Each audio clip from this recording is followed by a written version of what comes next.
special guests with your host, Lady Grace. Now let's get started. Oh, boy.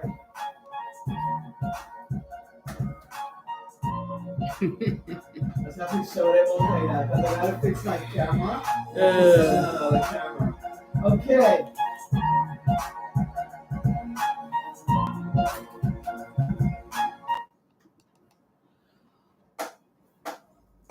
Nine minutes after the hour. It's a Wednesday hump day today, Wednesday, the 28th day of May, 2025. And we're in the breakfast lounge. And like I mentioned earlier this morning, I'm here with leader of the PFP party. And she's also Minister of ECYS, Education, Culture, Youth, and Sports, the Honorable Minister Melissa Gums, who will be joining me here this morning in the breakfast lounge. Minister, good morning and welcome. Good morning, Grace. How are you? Is this the first time that we're having a chat since you become minister? No, I think I was here last year. It's been a while. It has been. I think soon after swearing in I was here, but it's just nice to catch up. How things going? They're going alright. Let's say locally. We keep it on. We going alright. Saw you on Saturday at the Beach Festival. What do you think of it? I thought Saturday was nice. I think it's a different crowd than we're accustomed to. And I mean, I could vaguely remember when it started in St. Martin, and before it moved on to Aruba.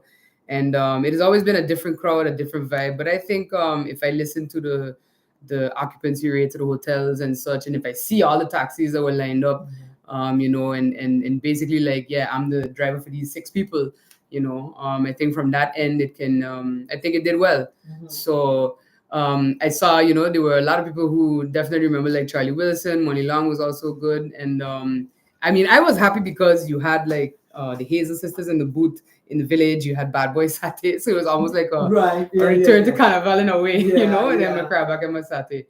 So it was okay. I think we'll just have to see what Teyat has in terms of the numbers. Mm-hmm. I know Teyat said that she would be doing a review of, what it yielded. Right. But ultimately, I think it's tough. I think you really have to see the impact and hear it from the supermarkets, from the taxis, the hotels, the restaurants and such.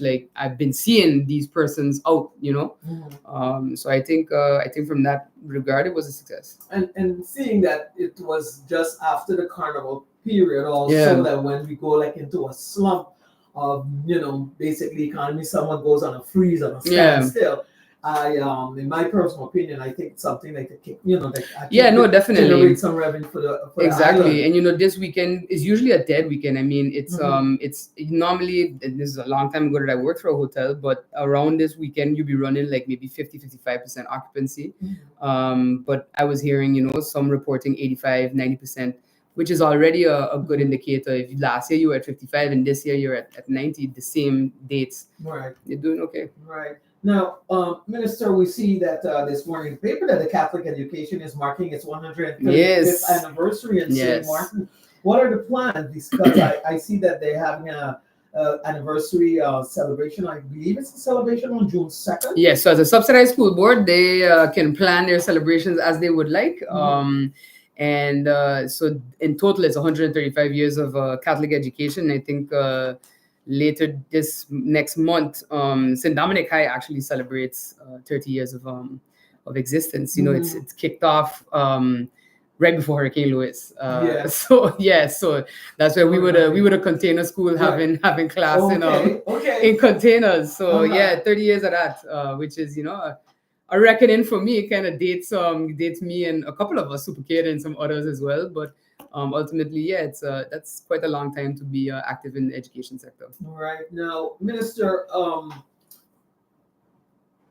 Finance, Marinka Gums, has confirmed that the 2025 budget includes the increased subsidy allocation for schools. Yeah. Now, this is paving the way for the 8% salary adjustment for subsidized school teachers. Mm-hmm. However, she also indicated that your ministry is still reviewing the matter. Can you clarify where that review currently stands, and can teachers expect to receive the 8% vacation allowance at the same time as their counterparts in public schools and the civil service? So the reality is that when the ministry pays out the subsidized school boards are responsible for getting it to the teachers. We ensure that the calculation in the advice for the subsidy includes what it has to include.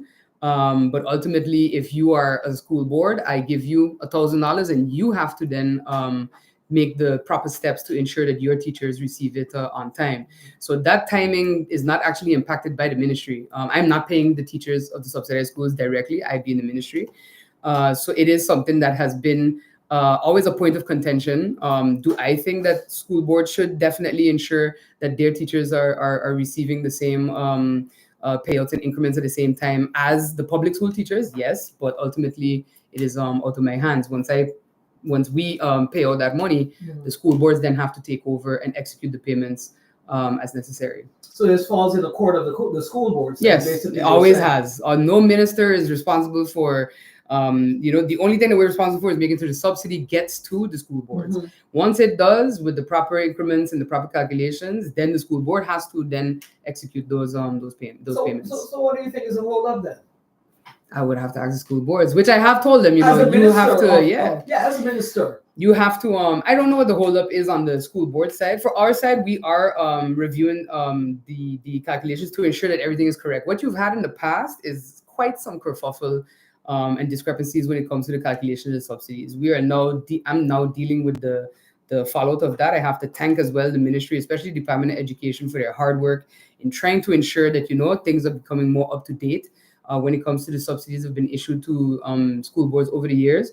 But I did meet quite some confusion that kind of stems from that COVID period as well.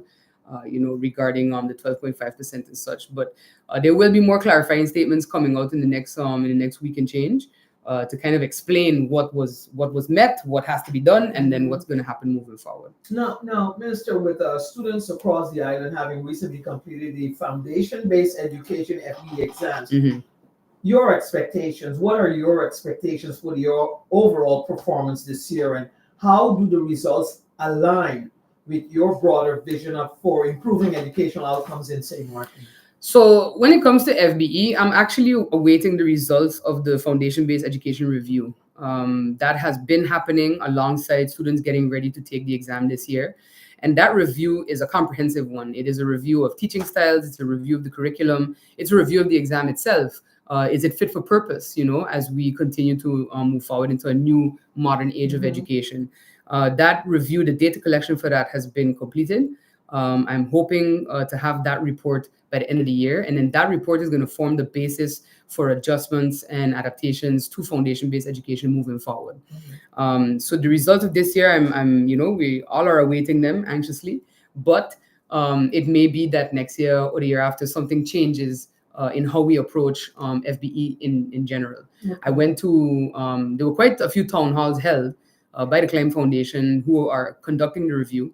And I went to, I think, all but one or two of them. And it was great to hear the perspective of former teachers who started off teaching in FBE when it was rolled out in 2004, current teachers, former school managers, and especially parents and some students themselves who kind of expressed, the stress of what, they encounter with even some of the questions on the FBE exam. And, I am not a product of FBE. And so when it was rolled out, I was already in college. But I saw for the first time some of the exams when I came in as minister. And some of the questions, I'm like, guys, these are children. Like, these are some SAT level things. And you have to ask yourself, is that a good measure of a child's, position? Not that some of them don't know it, but is it a good way to measure, how they will perform moving forward? Is it in line with what we want to accomplish as a country in terms of education? Because if I'm looking at the FB exam at my age and I'm like, this is a little crazy, then I can only imagine what they themselves are feeling at 11, 12 years old. So why was it initially introduced to St. Martin? You would have to go back and ask the persons who had a role in it. And I have to say that at one of the... I have heard in the past that a lot of students were actually struggling. Yes. And at the first town hall, you had Mrs. Olden Bryson Pantiflet was there, and she was one of the individuals involved in the rollout. But she herself and many others have confirmed that, it was not rolled out as it should have been to its full extent. And that's a a tale as old as time, I think, with many things that we do here, is that, we may see something that looks nice. And this is why I've told people I'm not going to make any decision or communication on the future of FBE until I have the results of that review.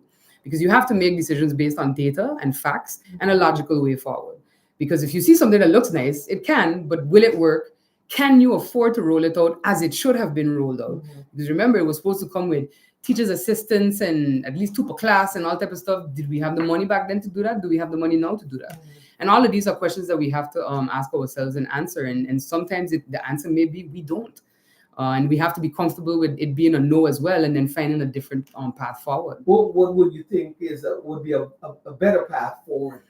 That the review will also make recommendations on that, because there is no perfect system, but ultimately, you have to find ways to adapt whatever is out there for yourself. Even now, you see that CXC, which is the Caribbean Examinations Council, they themselves are going through a big period of self-reflection, because CXC around the region is seeing struggling numeracy rates, literacy rates. Countries that score normally very high percentiles in mathematics, Guyana, Barbados, Jamaica, are scoring in the low, 30 percentile. So it's for boys and girls, because historically you've also seen where girls will overperform and boys will underperform in certain subjects.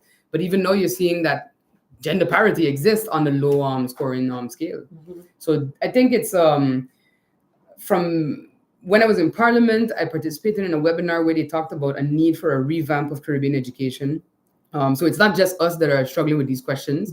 I'm just hoping that the FBE review will give me some clear answers and guidance forward on how we can ensure that, our students are operating in safe environments, in dynamic environments, and that they are actually learning for the now and for the future. Right, because there has been persistent reports of unequal access to learning resources between the public and subsidized schools.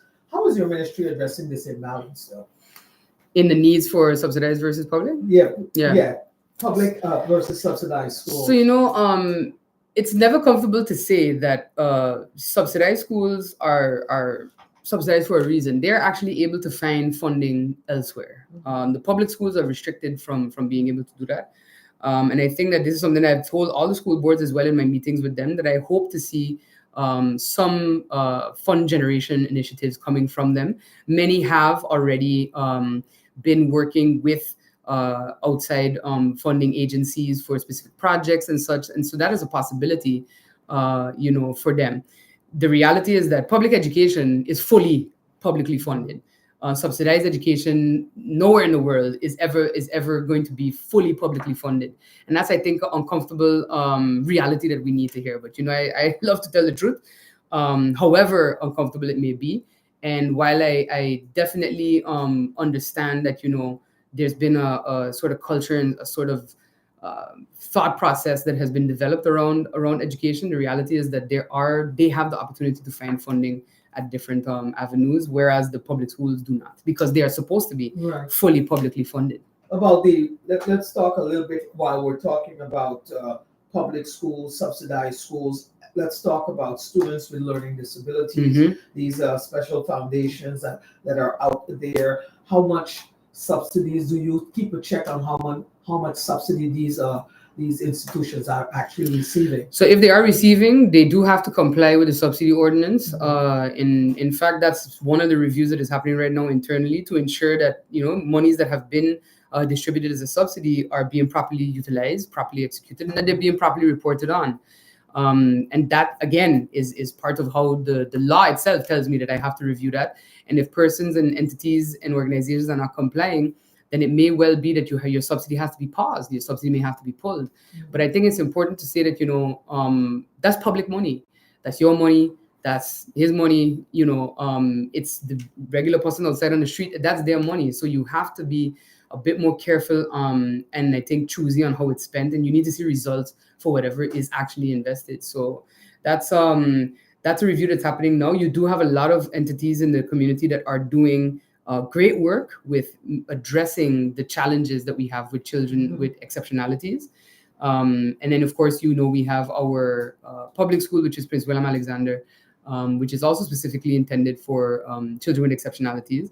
But something that I've said even before leaving Parliament is that at first we were thinking, I think as a country, you have one school and that should be fine. But actually, as you talk to educators, school managers, and such, you're seeing a sort of uptick. And I guess because more awareness is being raised, more testing is being done. Because a thing I always hear too is we ain't had that in my day.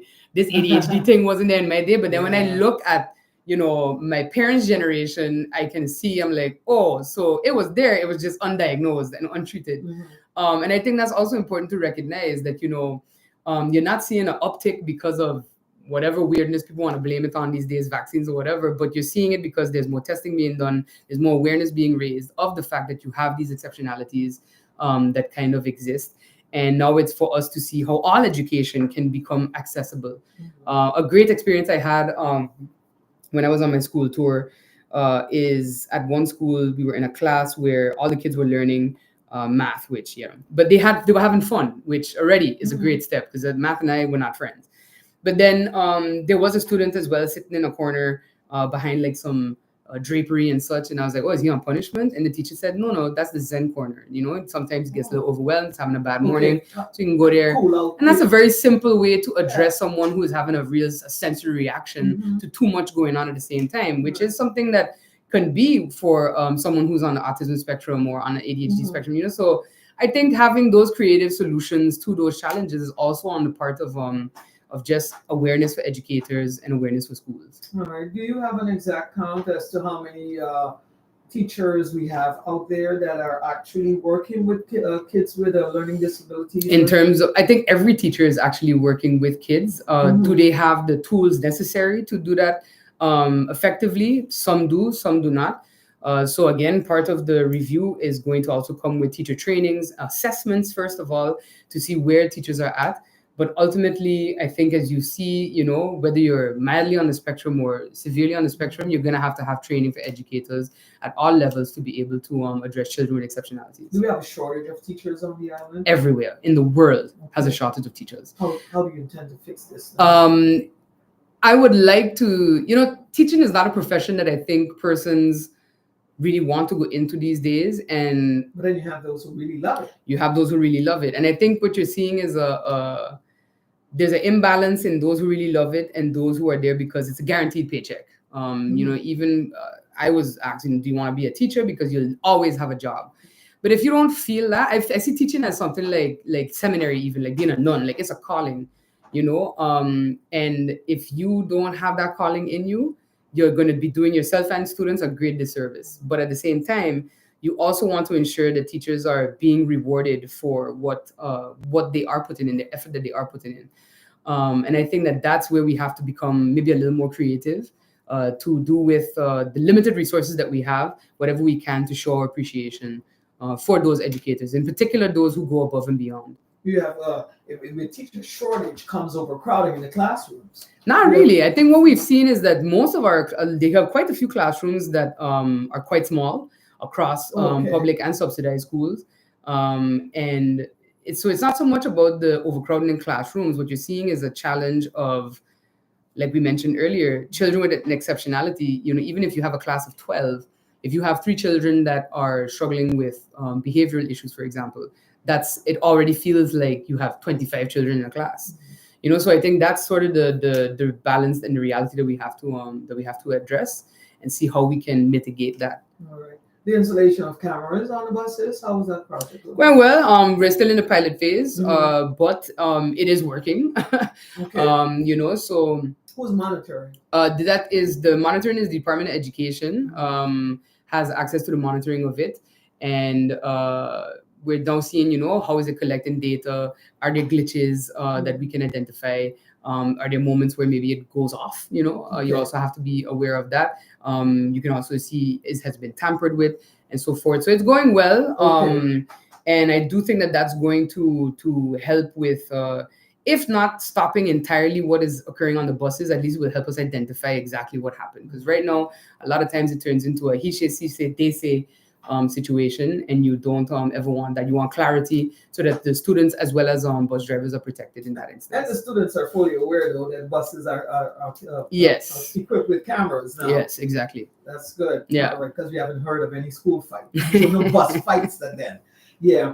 Minister, in light of the of the learning losses during the COVID-19 pandemic, what long-term recovery strategies, if I may ask, are being implemented to bring students back up to academic level, especially those who were already struggling prior to the arrival of the pandemic? Because I know a few students who during the pandemic actually were dropouts, dropped out, and Yeah. talk to them. They have no intention of going back to school. Yeah, and this is also something that is a challenge, regionally and internationally. I recently went to the Caribbean Safe School Initiative Ministerial Forum in St. Lucia, where I handed over chairmanship of the CSSI to the Minister of Education of St. Lucia, Mr. Sean Edward, and in the forum, quite a few of the discussions were about the learning losses that each island is experiencing.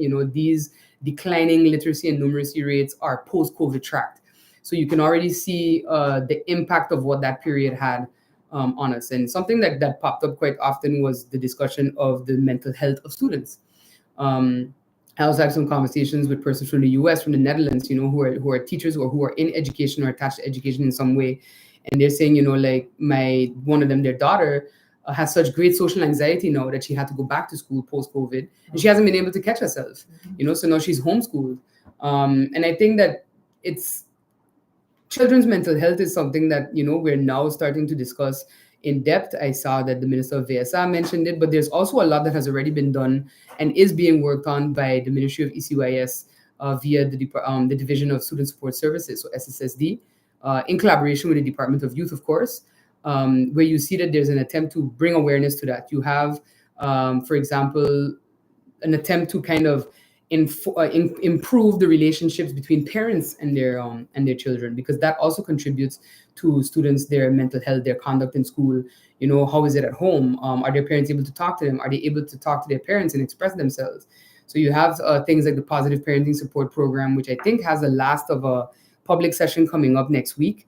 And it provides guidance for parents on how to with emotional intelligence approach your kids about certain topics. How are they feeling? How are they doing? When I was younger, sometimes I would hear parents say to their kid, you have nothing to be stressed about. Children have lots to be stressed about. As someone who was a kid, you're stressed about grades, you're stressed about your performance, maybe you're stressed about things in the household. So all of that has combined with the experience and the trauma of COVID. And that lockdown has an impact on how they learn and how they approach school today. So it's really about continuing to raise that awareness, encourage parents to talk to their kids about the things that they're encountering in school now, the things that they're exposed to because of social media, because of their peers, and to not think that because you don't allow it in your home that your kid is not exposed to it. Right. Yeah.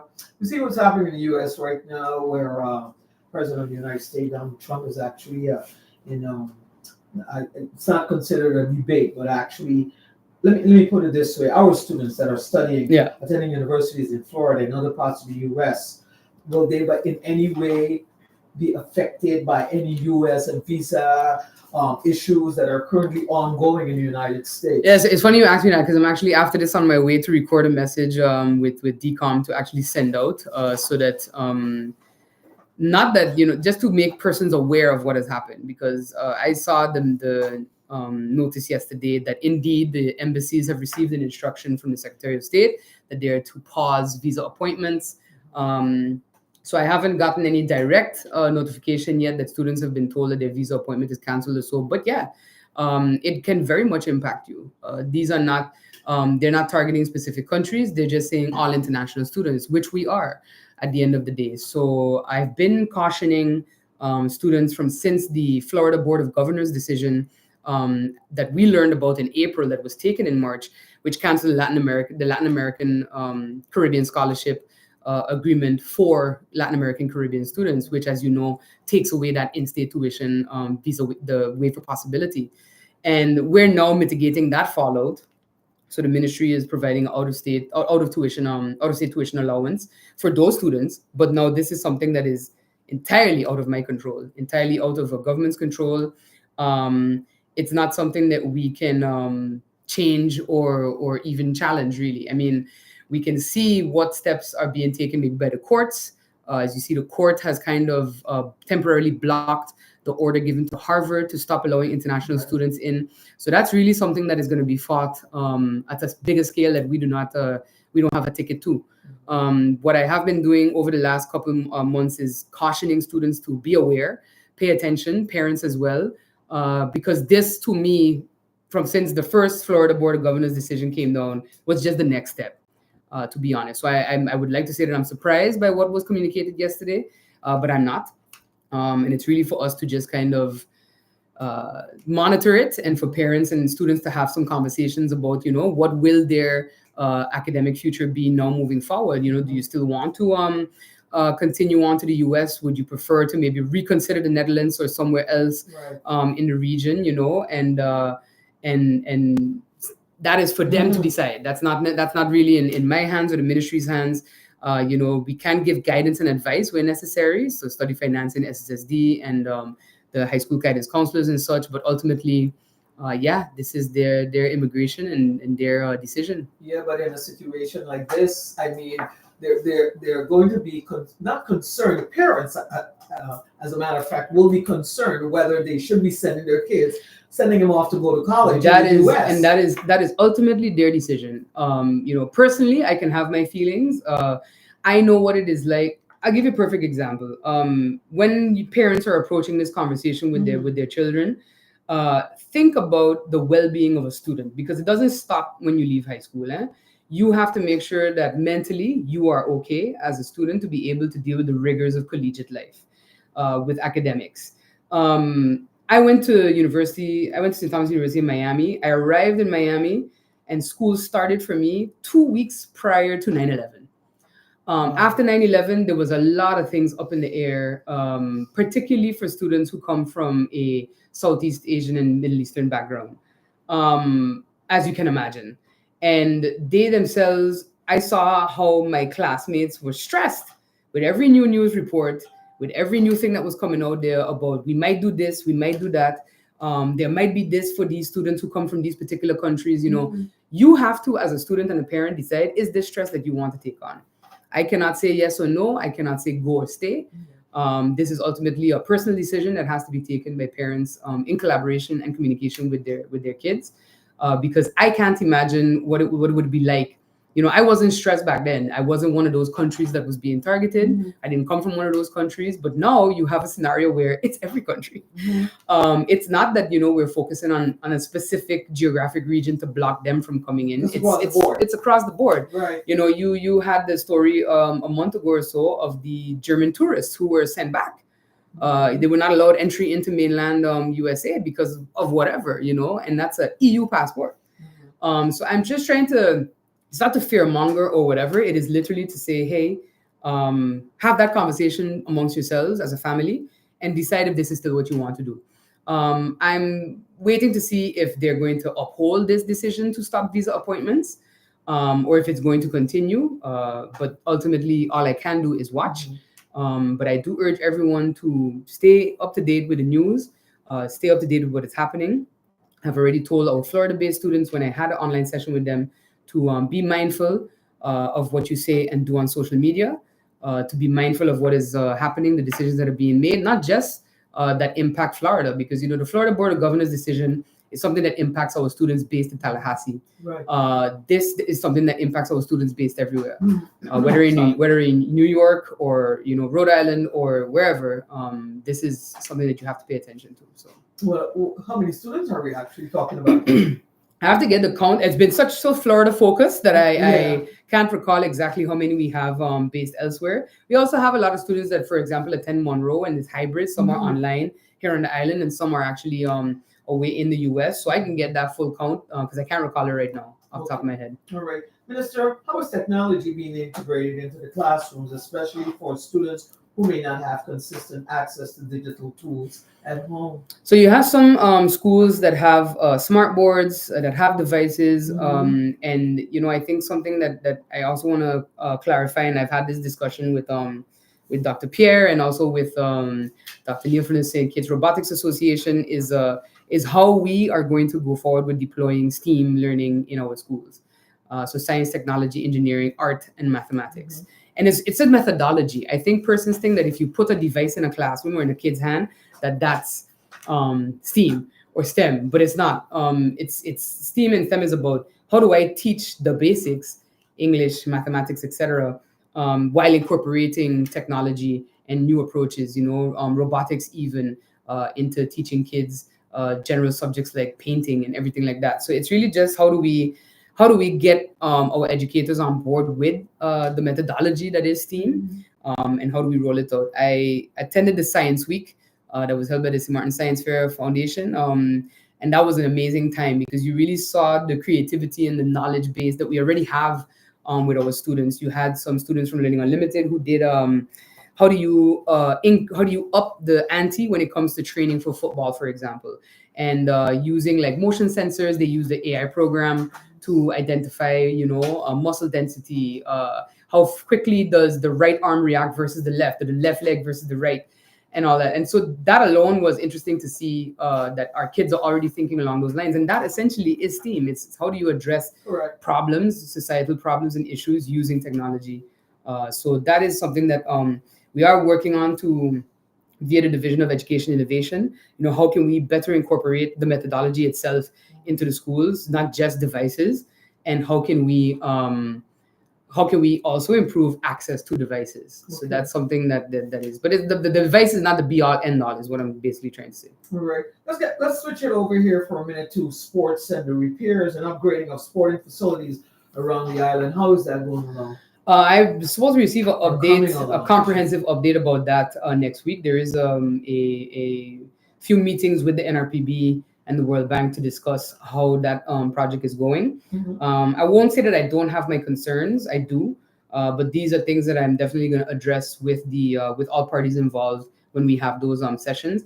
One thing I can say is that every day I am I am definitely focused on these projects because I have the school gyms and the sports facilities, but I also have 2 schools that need to be rebuilt and a library. So that's also a separate program under the trust fund that I'm definitely paying attention to. Okay, the library. I spoke to the director of the NRPB last week. Can I hear from you now, as a Ministry of Education, as a Minister of Education, as to are you on top of the entire situation where the projects are concerned and the reconstruction of the library? Yes. So the reconstruction of the library, as well as Sister Marie Laurence and Charles Leopold Bell, you have. Okay. We had to cancel the contract and then retender. So the demolition has been put out already. I believe that should be done by June, July, as in the tendering. Mm-hmm. I did see that some contractors went to the site visits and such. So that's the demolition of the 3 structures. And then the reconstruction tender should be going out June, July. And then that will be for the actual reconstruction. That is under the FRLP program that has a lifespan until 2027. So I'm definitely on top of it. I don't believe that it should have taken this long to get to where we are right now, but I was in Parliament, so I didn't have any direct influence over that. So I'm definitely going to be continuing to update myself on that and stay on top of everybody, as the NRPB well knows as well. Right. Now stepping out of your ministerial position, let's talk to you now. I'm going to ask you this question as the leader of the I almost said UP party. my bad. I'm sorry. But as a leader of the party, your Minister of Vromi has been catching a lot of heat recently on the floor of Parliament. He made some eye-opening remarks on the floor of Parliament concerning the building permits which were issued by previous administrations in regards to zoning policy, and mentioned that also talked about bribing civil servants for permit approvals. How do you respond to some of these statements that are made from a leadership position to the statements that are being made by your minister, who's now currently the Minister of Road? Yeah, no, I think again, you have to talk the thing, as they say. It's a public secret that some of these things have been happening. Let's be real. So I think to continue to treat it as a public secret is not the way forward. Sometimes you have to call persons out without calling them out. I think that identifying what has been happening And it's not just the last 4 years. And we are talking, there have been discrepancies in permit issuances and such going back to when we first became a country. And when I say again, these are public secrets. If you go to any one of the cigar lounges, or you go to a bar, or you go to wherever, you hear these things from regular people. You hear them from business people, the challenges that they have faced when it comes to building permits, the lack of transparency of the process, the lack of oversight, the lack of action that it could take, that a permit could be held for 3 years just because maybe somebody don't like your face. So these are the realities of Simat, and I think it's unfortunate to continue to expect, whether it's myself or Min Vrami or Min Teat or anybody, Min Finance or Min Justice, to continue to participate in what is essentially respectability politics. We don't like to hear it because it makes us uncomfortable, so we prefer not to hear it. And that's really something that I myself faced a challenge with in Parliament. There are things I've said in Parliament that person said, well, how she could say it like that? Because that's how it is. It's not the tone you should be listening to per se. It is the message behind it and the underlying reality of you have a ministry that is wildly political, has been widely politicized over decades, even before when it was just, public works, as they say. And I think to say or expect it to be sugar-coated for the public or even for Parliament is counterproductive to what we would like to see accomplished. As PFP, we've always talked about telling the truth, being honest, even if the truth hurts, and it usually does. And I think for that, as party leader, I definitely stand behind what Patrice has been saying, if I could call him Patrice on the radio, of what he has been saying about the reality of what he has encountered, essentially. And even for myself, I very clearly stated that there are things that I encountered that I cannot lay at the feet of my immediate predecessor because he was there also while being in justice. But my predecessor's predecessor, I could definitely lay it at his feet. And I think it's important to say these things out loud, because if not, you just continue in this way. You want to annoy whatever because they're a cousin or their brother or they're whoever. I think that is what has brought us to where we are right now. I think when I said something in press briefing, someone helpfully, I guess, reminded me that I have to remember who votes for me or something like that. And I think pandering for votes, Grace, is why we are where we are. Financially, culturally, economically, educationally, that's why we are where we are. Because it's been, I don't want to do the unpopular thing, even though it is the right thing, because it's unpopular. So I'm gonna do what may look like the right thing, but it's gonna yield the claps that I want to hear. And I think for myself and for Patrice and even when I was in Parliament with Rayon, for us, it is not about the claps. It is about saying the truth of what things are. And I think, there's been some vindication for me, realizing things that I've said in Parliament, should have maybe been looked at when I asked them to be looked at while in Parliament, and to now have the opportunity to actually address them. I think for myself and for Patrice is that's basically all we're trying to accomplish. Yeah. You have to put some things in order. And, I think a good thing to also note is that you cannot, on the one hand, as a population, ask for better governance, for rules, for regulation, etc., and then expect it not to apply to you, because that's also something that you see very quickly when you get into politics. And I don't want to get all philosophical, on the radio. You become a public figure. Yes, exactly. Right. But also, I think from a population perspective too, we have to also look ourselves in the mirror, and I'm talking just general society, and say, do we want to actually see things change, or are we looking for exchange? I've said this quite often to my candidates, to my family and such, that there is a quote from a book from one of my Angelou's books, where she's having a conversation with her brother, and her brother kind of makes the inference that he doesn't think that from their perspective, from an activism perspective, he doesn't think that certain Black activists would be better than the current oppressor. And she said, what do you mean? And he said, because most people are looking for exchange and are looking for change. And if I drill it down to the debacles, the discussions I have seen on certain developments, where it's like, as long as you're from here, it's okay to destroy a hillside. As long as you're from here, it's okay to destroy a coastline. As long as you're from here, it's okay to destroy a beach, etc. That's really the sentiment that you see sometimes coming out of things. But that's not how it should be. We have to respect our environment first, our coastlines first, our hills first, our roads first, before we can expect others to do so. So as we continue to discuss and see what we have found in these ministries, the rules are going to have to apply for everybody. It can't be that they just apply for the people we wanted to apply for. And I think that's part of some of the ticklish statements that have been coming out of Rami in particular, because it's ticklish ministry. Everybody wants to be able to build what they want, but that's not how it goes. So yeah, I think I definitely stand behind him telling the truth of things, the reality of things, because I'm going to be doing the same, and I have been doing the same. You're standing behind all your all the candidates as the PFP leader. Of course, I imagine you stand behind all your candidates, members of parliament, whether they're caught doing right or wrong.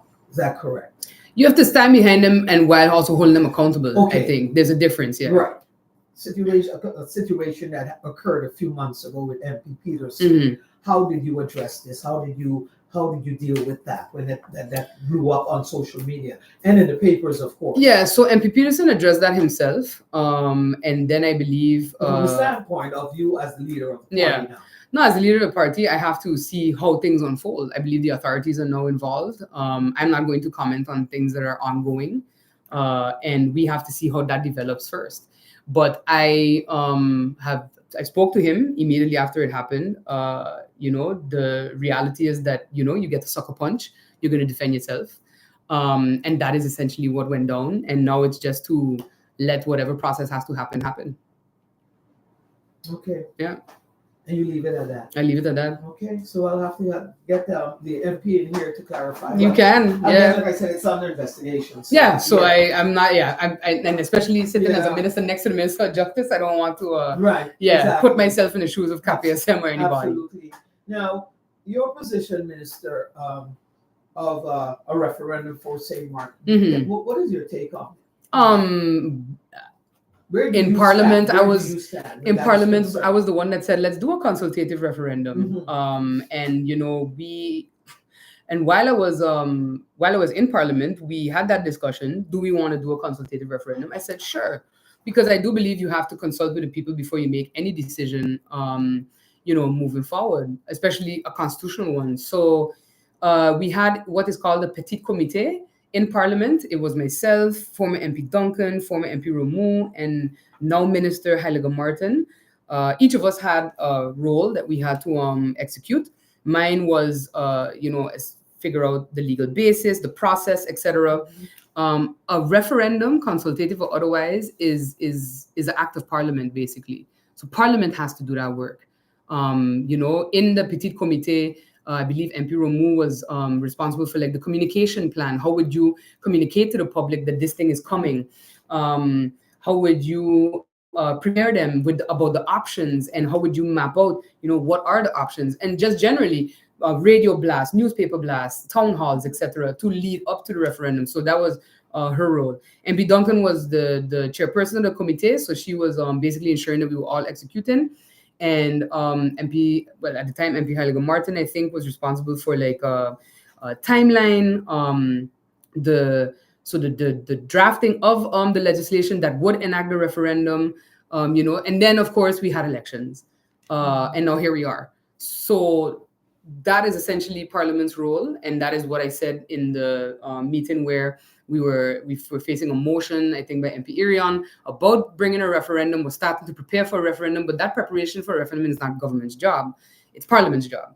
And I will never support passing the buck when it is your responsibility. So that's my stance has always been clear. Even the PFP stance was always clear, because MP Peterson is who helped me find where the legal basis exists in the Constitution and such for a consultative referendum. And so, yeah, let's just do it.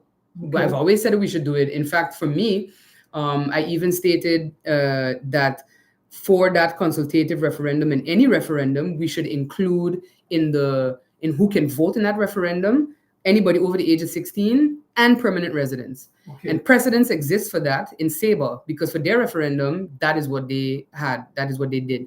So those persons were able to vote. And that way you get actual representation of what the people who live here want to see. And you include youth voices, so the over 16 crowd, because I think it's important for them to also get involved in the trajectory of their country, basically. What do you want to see? Independence? What exactly? Best or best with a double S? Best with a double S. Yeah. Best with a double S has an edge ring to it, but triple S. Because of yeah, exactly. Sabre. Yeah. No, I think for me, I have always talked about us first making what exists work. I can't say that we have, to the fullest extent, understood our responsibility with the status that we hold currently. I've heard things in Parliament when I was in Parliament where I'm just kind of baffled, because it said to me that we didn't actually move from the mentality of being an island within the Netherlands Antilles to a country within the kingdom. There's a different approach to the world that you're supposed to see happen. And that's why I've always preached about world readiness and global awareness. A good example is persons have said, going back a bit to the trust fund projects, for example, persons have complained that, we were forced to take on the World Bank's procurement procedures because we don't have a procurement law of our own. That's actually not why. Even if we had a procurement law, if you look at procurement laws from the other countries around us who are independent, in their procurement laws is usually an exemption when it comes to projects executed with a regional or international agency. I've seen people say that if this trust fund were managed by the Caribbean Development Bank, things would be going faster because it's the Caribbean Development Bank. I'm here to tell you it would not, because their procurement standards are sometimes even stricter than the World Bank's. So I think it's important to recognize that no matter where you turn, you're going to have to up your standards and up your game. And I think that is what I want to see us do first, before you even talk about, because if you're independent, you're playing on that stage and it's not your stage. So you will have to play by the rules of others, whether it's international, bigger countries, or it's your own regional neighbors. I've seen some of the procedures and the requirements from the Caribbean Development Bank, as well as the other Caribbean agencies, SEDIMA, etc., when it comes to disaster response and such. Even the CSSI, what we are supposed to accomplish in that sphere, and OECS and so forth. So for me, it's like, recognize that you have a lot of work to do to get to that point where you can comfortably move in those spaces. And that is what I've always advocated for from an educational perspective, because it's not just about kids in primary and secondary school. It's about, as a country, are we educating ourselves and informing ourselves about the reality of what we're asking for, let's say. Okay. Yeah. How prepared are we in our local education system, particularly in response to the increasing climate-related risks? So under the CSSI and the division head of SSSD, Mrs. Olga Mustard Service, I have to big her up, because Olga has done a lot of work in getting our schools to a point of readiness, so awareness among children, especially in which they have done in collaboration with UNICEF, especially to have that awareness of being prepared for a hurricane. What do you need? What should your school have? What does your school need? And so forth. So I think from an educational awareness perspective, we're doing pretty all right. And I'm hoping that trickles up from the kids up to their parents, because that's what you expect to see. Because I know a lot of parents, that have said, when my kid tells me we have to be sure to check the shutters, and we have to be sure to make sure we have bottled water for 2 weeks, and so forth. So you can see already that those initiatives are working at a younger level to ensure that that kids are aware of what they have to do. In terms of the school's readiness, that is something that I hopefully next week I can do a little tour, a quick drive-by to see where they're at in terms of the physical preparedness then for the structures. Okay. And also urging all school boards as well to ensure that their schools are prepared for the upcoming storm, especially those like, for example, Sister Marie Laurence, which is in the region, to ensure that there's no projectiles that can be damage the neighborhood, so to speak, as we get up to hurricane season. And in terms of climate change itself, earthquake drills, fire drills, etc. All of that are things that have been developed within the CSSI context and that have been pushed out now by SSSD. And I think we don't necessarily feel earthquakes of the potential, because when I was in St. Lucia, they were definitely concerned. Okay. But of course, you have to think to the proximity of, for example, St. Vincent and the position of this Grenadines, island where you too. have Kickham Yeah. Jenny, which has been Uh-huh. rumbling a bit, you know, Right. over the last few years. So Yeah. I think for them too, they're concerned, especially tsunami warning, tsunami preparedness, Mhm. of what if in the event Kickham Jenny decides that she can kick them.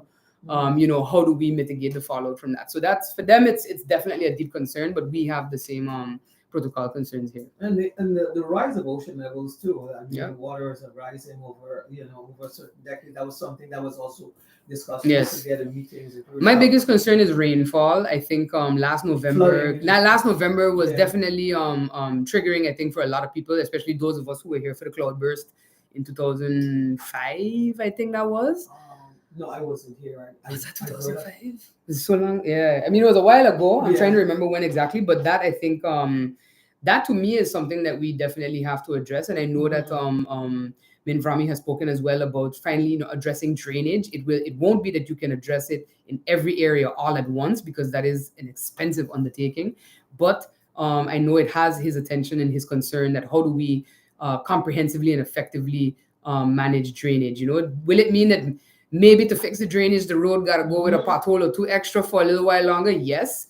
But I think if you look at fixing the overall problem of why we even get to potholes, I think that's also critical. Hillside construction also Yeah. is a major factor in this too.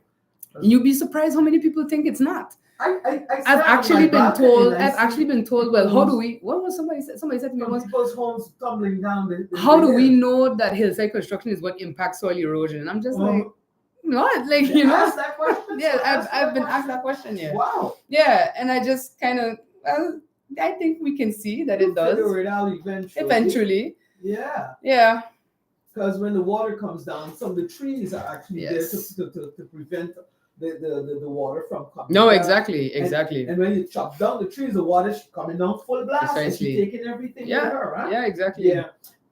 Minister, before we wrap it up this Mhm. morning, this is something I asked the member of parliament yesterday on the program, but it was basically thrown out a lot during the last election, electoral reform. Mhm. Why I'm asking this question is because there's a major problem, not a major problem, seems to be the screening process plays a major role in ministers being Yeah. appointed and what have you. And you see what's happening in Curacao right now. Well, I think So- that says more about So, the candidates than it does. that too, but the screening process Yeah. across the board Mhm. delays the formation of a government. What is your take on electoral reform? Should it be revised? Because it's basically the same rules that apply to all the islands. No, actually. More or so less, but it's Curacao actually has a screening law. We don't have. We have a piece of legislation that is being used to execute the screening process that is still sometimes very much left up to interpretation. Interpretation by whom? Usually His Excellency the Governor. And that, I think, is what we need to start looking towards. A screening law that is comprehensive, that hits the notes that we would like it to hit, but that is not cumbersome, and that kind of still keeps the decision-making process and the power streamlined in a way where there is no, well, I actually have some more questions for you kind of attitude that comes into it, you know? And I think that is what causes the delay, is that we don't have something formalized.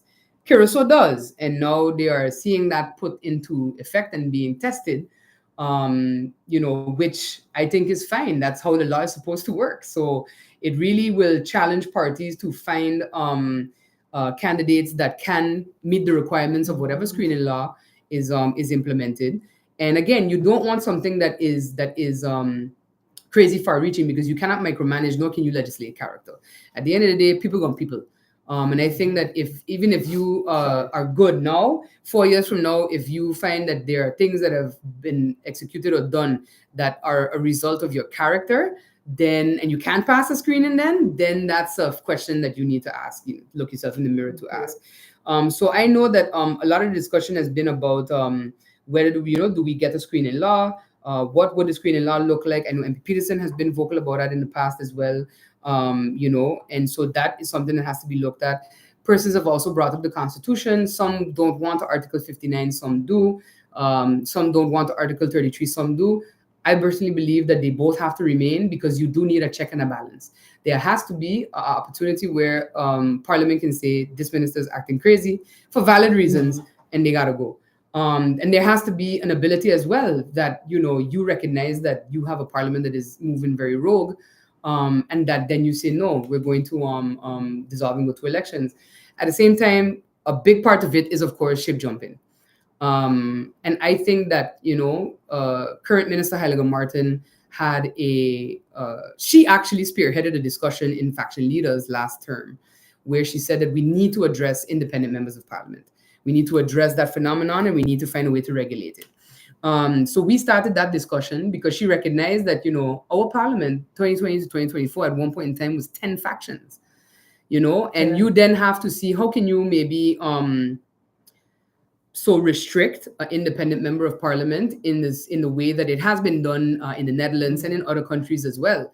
I've given the example once that, New Zealand previously had a law where if you went independent, you had to leave Parliament. Now you're allowed to remain, but you don't get staff. Your speaking time is limited. You don't get to travel. You're not considered a faction. So maybe these are things that we have to look at as well, because it's one thing to say that there are reasons sometimes when you should go independent from your party, if you have a real divide in values and so forth, if you can justify it. But then there are some times where persons go independent and it's clearly because, it was a very personal beef. This didn't go the way I wanted it to, so I'm just or I didn't get what I wanted to, so I'm going to go independent. And I think in that instance, you're going to have some sort of repercussion for that. And it may be that, but that's up to Parliament to decide how they would like to regulate that for themselves. And I hope that they do. If you run with a party that you take the seat, you decide to go independent. Yeah. That you're taking the seat, but you're taking the party along with you. Yeah. So to speak. That's so to speak how it goes. Yeah.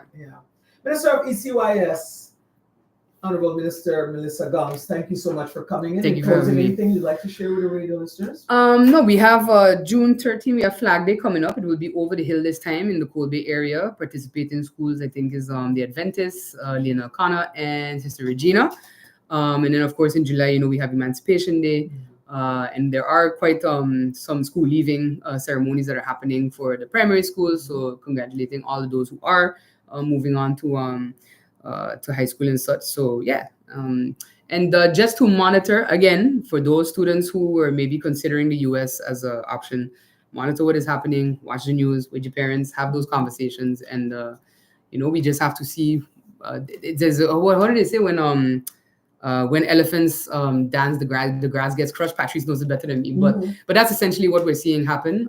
You have your elephants that are fighting, and we are the grass, and we just have to make sure we bend but we don't break. Right. Yeah. No, school for the rest of the weekend closed, or just tomorrow, Thursday? I believe it's tomorrow, Thursday. Just tomorrow, Thursday. I believe so. Government is open on Friday. People have been asking me. So you all had an extra day there last time. Yeah. It was for some but it is open on Friday. It was so Labor just to let everybody know. Okay, all right. Thank you all so much you, for listening, and thank you again, Minister. Thank you. Minister Gomes. That's our Minister.